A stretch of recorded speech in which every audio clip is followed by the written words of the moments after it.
ಮೋಡ ಕರಗಿ ನೀರಾದಾಗ ಮುಂದುವರೆದ 7ನೇ ಸಂಚಿಕೆ. ವಿನೋದ್ ಜೊತೆ ಕಾರ್ನಲ್ಲಿ ಕುಳಿತ ನಯನ, ಚಿಕ್ಕಪ್ಪ ಹೊರಡೋಣ ಎಂದು ಹೇಳುತ್ತಾಳೆ.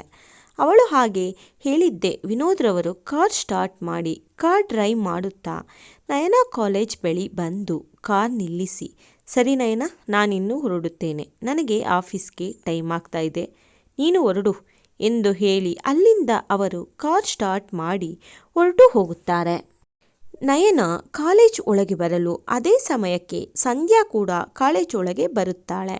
ನಯನನನ್ನು ನೋಡಿದ್ದೆ ಸಂಧ್ಯಾ ಖುಷಿಯಿಂದ ಅವಳ ಬಳಿ ಓಡಿ ಬಂದು, ನಯನ, ನಿನ್ನ ಚಿಕ್ಕಪ್ಪ ಏನಂದ್ರು ಟ್ರಿಪ್ಪಿಗೆ ಎಂದು ನಿನ್ನೆ ಕೇಳೋಕೆ ಫೋನ್ ಮಾಡಿದ್ರಲ್ಲ, ಒಪ್ಕೊಂಡ್ರಾ ಟ್ರಿಪ್ಪಿಗೆ ಕಳಿಸುವುದಕ್ಕೆ ಎಂದು ಕೇಳುತ್ತಾಳೆ. ಅವಳ ಮಾತು ಕೇಳುತ್ತಿದ್ದ ನಯನ ಸಂದು, ಚಿಕ್ಕಪ್ಪ ಬೇಡ ಅಂದ್ಬಿಟ್ರು ಎಂದು ಸಪ್ಪೆ ಮುಖ ಮಾಡಿ ಹೇಳುತ್ತಾಳೆ. ಅವಳ ಮಾತು ಕೇಳಿದ್ದ ಸಂಧ್ಯಾ ಸಪ್ಪೆ ಮುಖ ಮಾಡುತ್ತಾ, ಹೌದಾ ನಯನ, ನಿಜ ಹೇಳು, ನಿಮ್ಮ ಚಿಕ್ಕಪ್ಪ ನಿಜವಾಗ್ಲೂ ಒಪ್ಕೊಳ್ಳಿಲ್ವಾ? ಪರವಾಗಿಲ್ಲ ಬಿಡು, ಇವತ್ತು ಸಂಜೆ ನಾನು ನಿನ್ನ ಜೊತೆ ನಿಮ್ಮ ಮನೆಗೆ ಬರ್ತೀನಿ ಆಯಿತಾ? ಹೇಗಾದರೂ ಮಾಡಿ ನಿಮ್ಮ ಚಿಕ್ಕಪ್ಪನ ಒಪ್ಪಿಸುತ್ತೇನೆ, ನೀನೇನು ತಲೆ ಕೆಡಿಸ್ಕೋಬೇಡ ಆಯಿತಾ? ನೀನು ನನ್ನ ಜೊತೆ ಟ್ರಿಪ್ಪಿಗೆ ಬರೋಕ್ಕೆ ರೆಡಿಯಾಗು ಎಂದು ಹೇಳುತ್ತಾಳೆ.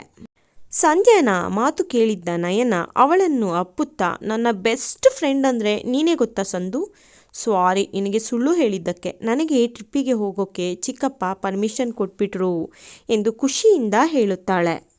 ನಯನಾಳ ಮಾತು ಕೇಳಿ ಸಂಧ್ಯಾಗೆ ತುಂಬ ಖುಷಿಯಾಯಿತು.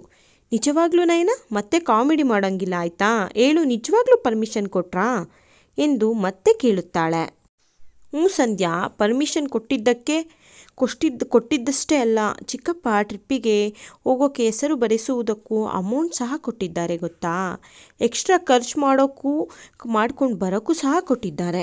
ಸಂಧ್ಯಾ, ಬೇಗ ಹೋಗಿ ಪ್ರಿನ್ಸಿಪಲ್ ಹತ್ರ ಇಬ್ಬರ ಹೆಸರು ಬರೆಸೋಣ ಎಂದು ಪ್ರಿನ್ಸಿಪಲ್ ಆಫೀಸ್ ಹತ್ರ ಇಬ್ಬರು ಹೋಗುತ್ತಾರೆ. ಪ್ರಿನ್ಸಿಪಲ್ ಆಫೀಸ್ ಒಳಗೆ ಬಂದ ಇಬ್ಬರು, ಗುಡ್ ಮಾರ್ನಿಂಗ್ ಸರ್ ಎನ್ನಲು ಪ್ರಿನ್ಸಿಪಾಲ್ ಕಮಿಂಗ್ ಬನ್ನಿ ಎಂದು ಒಳಗೆ ಕರೆಯುತ್ತಾರೆ. ಒಳಗೆ ಬಂದ ಇಬ್ಬರು, ಸರ್, ಟ್ರಿಪ್ಪಿಗೆ ನಮ್ಮಿಬ್ಬರದು ಹೆಸರು ಬರೆಸಬೇಕಾಗಿತ್ತು ಎಂದು ಹೇಳುತ್ತಾರೆ. ಯಾವಾಗಲೂ ಕಾಲೇಜಿನಲ್ಲಿ ಟ್ರಿಪ್ ಎಂದು ಹೊರಟರೆ ಅದು ಕ್ಲಾಸ್ನ ಲೀಡರ್ ಬಳಿ ಹೆಸರು ಬರೆಸಬೇಕಾಗಿತ್ತು. ಆದರೆ ಗೋವಾ ಟ್ರಿಪ್ಗೆ ಅಮೌಂಟ್ ಜಾಸ್ತಿ ಇದ್ದ ಕಾರಣ ಎಲ್ಲರೂ ಕಡ್ಡಾಯವಾಗಿ ಪ್ರಿನ್ಸಿಪಲ್ ಬಳಿಯೇ ಅಮೌಂಟ್ ಕೊಟ್ಟು ಹೆಸರು ಬರೆಸಬೇಕು ಎಂದು ಹೇಳಿದ್ದ ಕಾರಣ ಪ್ರಿನ್ಸಿಪಲ್ ಆಫೀಸ್ಗೆ ಬಂದಿದ್ದರು ಇಬ್ಬರು. ಪ್ರಿನ್ಸಿಪಾಲ್ ಇಬ್ಬರ ಮಾತು ಕೇಳಿಸಿಕೊಂಡು, ಸರಿ, ನಿಮ್ಮ ಹೆಸರು ಬರೆದುಕೊಂಡಿದ್ದೇನೆ, ಅಮೌಂಟ್ ಪೇ ಮಾಡಿ ಎಂದು ಅಮೌಂಟನ್ನು ಪೇ ಮಾಡಿಸಿಕೊಂಡು ಅವರಿಗೆ ರಿಸಿಪ್ಟನ್ನು ಕೊಟ್ಟು, ಈ ರೆಸಿಪ್ಟ್ ತುಂಬ ಇಂಪಾರ್ಟೆಂಟ್, ಇದರಲ್ಲಿ ನಿಮ್ಮ ಹೆಸರು ಎಲ್ಲ ಬರೆದಿದ್ದೇನೆ, ರಿಸಿಪ್ಟನ್ನು ಹುಷಾರಾಗಿ ಇಟ್ಟುಕೊಳ್ಳಿ, ಗೋವಾಗೆ ನೀವು ಹೊರಡುತ್ತೀರಲ್ಲ ಆವಾಗ ಅಲ್ಲಿ ಈ ರೆಸಿಪ್ಟ್ ನೋಡಿ ನಿಮ್ಮನ್ನು ಟ್ರೈನ್ ಒಳಗೆ ಬಿಡುವುದು ಎಂದು ಹೇಳುತ್ತಾರೆ. ಇಬ್ಬರು ಸರಿ ಸರ್ ಎಂದು ಆ ರಿಸಿಪ್ಟನ್ನು ತಮ್ಮ ಬ್ಯಾಗ್ ಒಳಗೆ ಇಟ್ಟುಕೊಂಡು ಅಲ್ಲಿಂದ ಆಚೆ ಬಂದು ತಮ್ಮ ಕ್ಲಾಸ್ ರೂಮ್ ಹತ್ತಿರ ಹೋಗುತ್ತಾರೆ. ಕ್ಲಾಸ್ ರೂಮಿಗೆ ಬಂದ ಇಬ್ಬರು ಬರುತ್ತಲೇ ಒಳಗೆ ಅವರ ಟೀಚರ್ ಸಹ ಬಂದಿದ್ದರು. ಅಂದಿನ ಎಲ್ಲ ಕ್ಲಾಸನ್ನು ಮುಗಿಸಿಕೊಂಡ ಇಬ್ಬರು ಬಾಯ್ ಹೇಳಿ ತಮ್ಮ ತಮ್ಮ ಮನೆಯ ಕಡೆ ಹೋಗುತ್ತಾರೆ. ಹೀಗೆ ದಿನಗಳು ಸಾಗುತ್ತಿದ್ದವು. ನಯನ ಎಂದಿನಂತೆ ಪ್ರತಿದಿನ ಮನೆಯ ಕೆಲಸ ಎಲ್ಲ ಮಾಡಿ ಕಾಲೇಜಿಗೆ ಬರುವುದು ಮತ್ತೆ ಮನೆಗೆ ಹೋಗುವುದು. ಹೀಗೆ ಸಾಗುತ್ತಾ ಟ್ರಿಪ್ ಹೋಗುವ ದಿನ ಸಹ ಹತ್ತಿರ ಬಂದಿತ್ತು. ಟ್ರಿಪ್ ಹೋಗುವ ಇಂದಿನ ದಿನ ಎಲ್ಲರೂ ಕಾಲೇಜಿನಲ್ಲಿ ಆಡಿಟೋರಿಯಂನಲ್ಲಿ ಒಟ್ಟಿಗೆ ಸೇರಿದ್ದರು.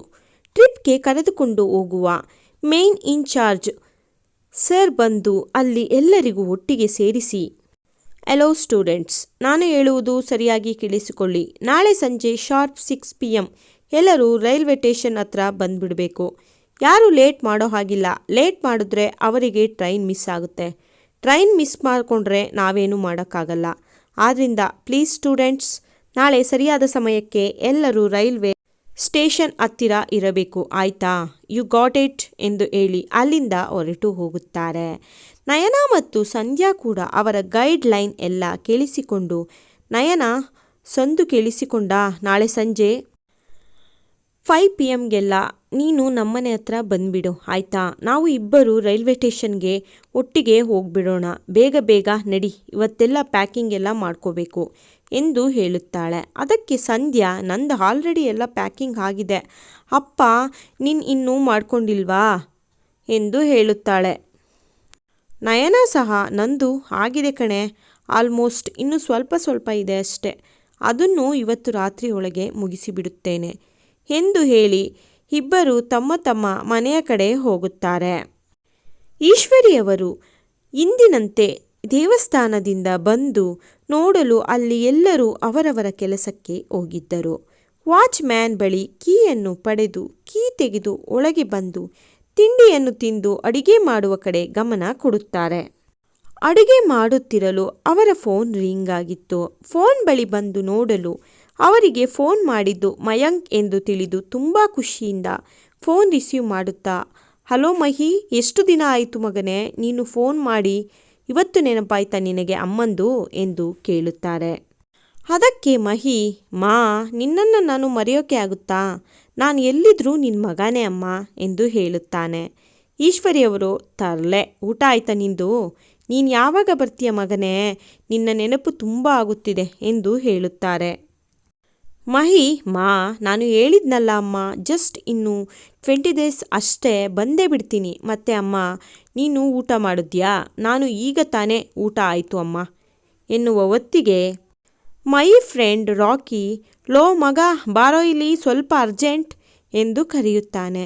ಅವನು ಕರೆದದ್ದೇ, ಸರಿ ಅಮ್ಮ, ನನಗೆ ಸ್ವಲ್ಪ ಕೆಲಸ ಇದೆ, ನಾನು ನಿನಗೆ ಫ್ರೀ ಇರಬೇಕಾದ್ರೆ ಫೋನ್ ಮಾಡ್ತೀನಿ ಎಂದು ಹೇಳಲು ಈಶ್ವರಿಯವರು, ಸಹಿ ಮಹಿ, ಫೋನ್ ಇಡು, ಹುಷಾರು ಮಗನೇ ಎಂದು ಹೇಳಿ ಫೋನ್ ಕಟ್ ಮಾಡುತ್ತಾರೆ. ಈಶ್ವರಿಯವರು ಫೋನ್ ಕಟ್ ಮಾಡುವ ಹೊತ್ತಿಗೆ ಮನೆ ಬೆಲ್ ಆಗಿತ್ತು. ಫೋನ್ ಸೋಫಾ ಮೇಲೆ ಇಟ್ಟು ಎದ್ದು ಡೋರ್ ಓಪನ್ ಮಾಡಲು ಸೋನಲ್ ಮತ್ತು ನಿಖಿಲ್ ನಿಂತಿದ್ದರು. ಅವರನ್ನು ನೋಡಿದ್ದೆ, ಅರೆ ನಿಕ್ಕು ಮತ್ತು ಸೋನು, ಇದೇನು ಇವತ್ತು ಈ ಟೈಮ್ನಲ್ಲಿ ಮನೆಗೆ ಬಂದಿದ್ದೀರಾ, ಯಾಕೆ ಕೆಲಸಕ್ಕೆ ರಜಾ ಏನಾದರೂ ಕೊಟ್ರಾ ಎಂದು ಕೇಳುತ್ತಾರೆ. ಅದಕ್ಕೆ ನಿಖಿಲ್, ಅದು ಚಿಕ್ಕಮ್ಮ, ಸೋನಲ್ ಕಾಲೇಜಿನಲ್ಲಿ ತಲೆ ಸುತ್ತು ಬಂದು ಬಿಟ್ಬಿಟ್ಟಿದ್ಲು, ಅದಕ್ಕೆ ಅವಳನ್ನು ಕರೆದುಕೊಂಡು ಮನೆಗೆ ಬಂದೆ ಎಂದು ಹೇಳುತ್ತಾನೆ. ಎಂದು ಹೇಳಿ ಸೋನಲನ್ನು ಕರೆದುಕೊಂಡು ಬಂದು ಸೋಫಾ ಮೇಲೆ ಕೂರಿಸುತ್ತಾನೆ. ಈಶ್ವರಿಯವರು ಅವರ ಹಿಂದೆಯೇ ಬಂದು ಸೋನಲ್ ಬಳಿ ಕುಳಿತುಕೊಂಡು, ಸೋನು ಏನಾಯ್ತಮ್ಮ, ಹುಷಾರಾಗಿ ಇದ್ದೀಯಾ ತಾನೇ ಎಂದು ಕಾಳಜಿಯಿಂದ ಕೇಳುತ್ತಾರೆ. ಸೋನಲ್, ಅಮ್ಮ, ನಾನು ಚೆನ್ನಾಗಿಯೇ ಇದ್ದೇನೆ ಎಂದು ಹೇಳಲು ಅವಳ ಮಾತನ್ನು ತಡೆದ ಈಶ್ವರಿಯವರು, ಏನು ಚೆನ್ನಾಗಿದ್ದೀಯಾ, ಯಾವಾಗ ನೋಡಿದ್ರೂ ಕೆಲಸ ಮಾಡ್ತಾ ಇರ್ತೀಯ, ನಿಜ ಹೇಳು, ಎಷ್ಟು ದಿನದಿಂದ ಹೀಗೆ ಆಗುತ್ತಿದೆ ಎಂದು ಸೋನಲ್ಗೆ ಗದರಿ ಕೇಳುತ್ತಾರೆ. ಅದಕ್ಕೆ ಸೋನಲ್ ತಲೆ ಬಗ್ಗಿಸುತ್ತಾ, ಅದು ಅಮ್ಮ, ಈಗ 15 ದಿನದಿಂದ ಹೀಗೆ ಆಗುತ್ತಿದೆ ಎಂದು ಹೇಳಲು ಈಶ್ವರಿಯವರು ಸಿಟ್ಟಿನಿಂದ ನಿಖಿಲ್ ಕಡೆ ನೋಡುತ್ತಾರೆ. ಅವರ ನೋಟ ನೋಡಿ ನಿಖಿಲ್ ಭಯದಿಂದ, ಅದು ಚಿಕ್ಕಮ್ಮ, ನನಗೆ ನಿಜವಾಗ್ಲೂ ಗೊತ್ತಿರಲಿಲ್ಲ, ಇವತ್ತೇ ಗೊತ್ತಾಗಿದ್ದು ಸೋನು ಆರೋಗ್ಯ ಸರಿಯಿಲ್ಲ ಅಂತ ಎಂದು ಉತ್ತರಿಸುತ್ತಾನೆ. ಈಶ್ವರಿಯವರು, ನಿನಗೆ ಗೊತ್ತಿಲ್ಲ ಅಂದರೆ ಹೇಗೆ ನಿಕ್ಕು, ನೀನು ನಿನ್ನ ಹೆಂಡತಿ ಕಡೆಯೂ ಗಮನ ಕೊಡಬೇಕು, ಯಾವಾಗ ನೋಡಿದರೂ ಕೆಲಸ ಎನ್ನುತ್ತಿರುತ್ತೀಯ, ಅವಳನ್ನು ಮೊದಲು ಹಾಸ್ಪಿಟಲ್ಗೆ ಕರೆದುಕೊಂಡು ಹೋಗು ಎಂದು ಹೇಳಲು ಸೋನಲ್, ಅಮ್ಮ, ನಾನು ಆರಾಮಾಗಿಯೇ ಇದ್ದೇನೆ ಎಂದು ರಾಗ ತೆಗೆಯುತ್ತಾಳೆ. ಈಶ್ವರಿ ಸಿಟ್ಟಿನಿಂದ ಅವಳ ಕಡೆ ನೋಡಲು ಸೋನಲ್ ಮತ್ತು ನಿಖಿಲ್, ಸರಿ, ಈಗಲೇ ಹಾಸ್ಪಿಟಲ್ಗೆ ತೋರಿಸಿಕೊಂಡು ಬರುತ್ತೇವೆ ಎಂದು ಹೇಳಿ ಹಾಸ್ಪಿಟಲ್ಗೆ ಹೋಗುವ ಸಲುವಾಗಿ ಮನೆಯಿಂದ ಹೋಗುತ್ತಾರೆ. ಕತೆ ಮುಂದುವರಿಯುವುದು. ಫ್ರೆಂಡ್ಸ್, ನೀವೆಲ್ಲ ನನಗೆ ಈಗ ಮೊನ್ನೆಯಿಂದ ಒಂದು 3-4 ಎಪಿಸೋಡಲ್ಲಿ ಮೆಸೇಜ್ ಬಂದಿತ್ತು, ನನಗೆ ಅಕ್ಷರ ಕಾಣಿಸ್ತಾ ಇಲ್ಲ ಮೇಡಮ್, ಸ್ವಲ್ಪ ದೊಡ್ಡದಾಗಿ ಹಾಕಿ ಅಂತ ಹೇಳಿಬಿಟ್ಟು. ಓಕೆ ಸರಿ, ದೊಡ್ಡದಾಗಿ ಹಾಕೋಕ್ಕೆ ಟ್ರೈ ಮಾಡ್ತಾಯಿದ್ದೀನಿ ಫ್ರೆಂಡ್ಸ್. ಯಾಕೆ ಅಂದರೆ ಈ ಥರ ಪುಟ್ಟದಾಗಿ ಸ್ಕ್ರೀನ್ಶಾಟ್ ತೆಗೆದ್ರೆ ಬೇಗ ನನಗೆ ಸ್ಟೋರಿ ರೈಟಿಂಗ್ ಮಾಡೋಕ್ಕಾಗೋದಿಲ್ಲ. ಜೊತೆಗೆ ಫ್ರೆಂಡ್ಸ್, ನಾನು ಅದನ್ನು ಎಡಿಟಿಂಗ್ ಮಾಡಿ ವಾಯ್ಸ್ ಮೇಕೋವರ್ ಕೊಡಬೇಕಾದ್ರೆ ತುಂಬ ಪ್ರಾಬ್ಲಮ್ ಆಗುತ್ತೆ. ಹಂಗಾಗಿ ಆ ಥರ ಸಣ್ಣದಾಗಿ ತೆಗೆದು ಹಾಕ್ತಾಯಿದ್ದೆ ಅಷ್ಟೇ. ನಿಮಗೆ ಓದೋಕ್ಕೆ ಆಗ್ತಾಯಿಲ್ಲ ಅಂದರೆ ಏನೂ ತೊಂದರೆ ಇಲ್ಲ ಫ್ರೆಂಡ್ಸ್. ಇನ್ನು ಮುಂದೆ ಈ ಥರನೇ ಪುಟ್ಟದಾಗಿ ಮಾಡಿ ಹಾಕೋಕ್ಕೆ ಟ್ರೈ ಮಾಡ್ತೀನಿ, ಆಯಿತಾ? Please subscribe, like, share and comment ಮೂಲಕ ತಿಳಿಸಿ. ಬಾಯ್.